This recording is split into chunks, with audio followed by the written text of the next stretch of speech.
to that. And Reince, one of the things that Wendell said is that the White House feels that partisanship right now is the only thing really going to keep this jobs plan from passing in any form.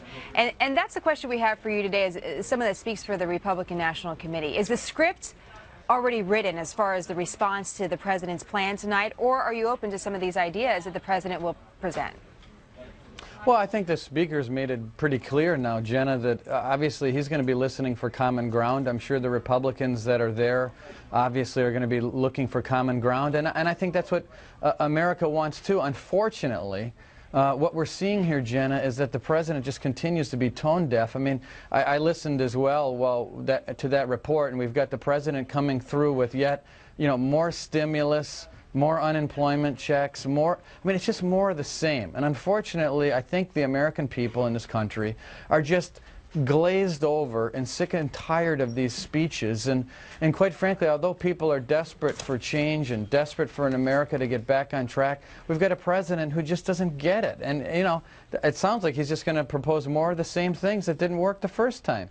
As far as the Republicans' plan for job growth, some of the themes that we've seen from several of the Republican candidates so far is tax reform and regulation reform. David Axelrod had this to say about the field of Republicans right now and the Republican ideas. He says, "I'd be more worried if I saw some compelling new argument for how to lead the country, but these guys are carrying the same old water." What's your response to that?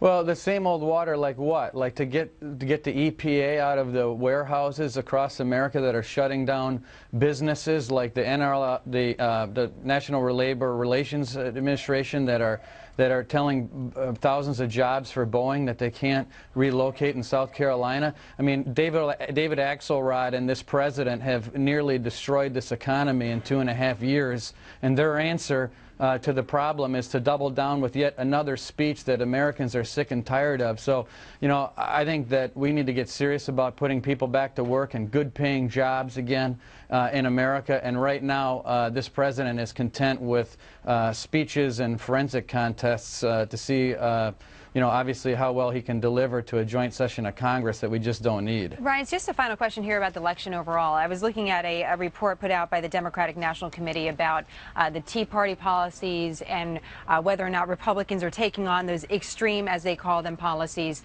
for job creation policies as well. So they were mixing the Tea Party movement and the Republican Party together and attacking both. My question for you is, do you accept the Tea Party movement as part of the Republican Party? Is that the way that you view the Tea Party movement, or is this something separate? And the reason why I'm asking this is I'm curious of whether or not you're preparing for a third-party candidate to enter the race, and whether or not you're working against that. Well, no. We're not. I believe that the Republican Party is part of the conservative fiscal movement in this country that includes Republicans, some Democrats, a lot of independents that believe, and as a matter of fact, this president himself promised that he would cut the deficit in half his first term. He didn't deliver on that.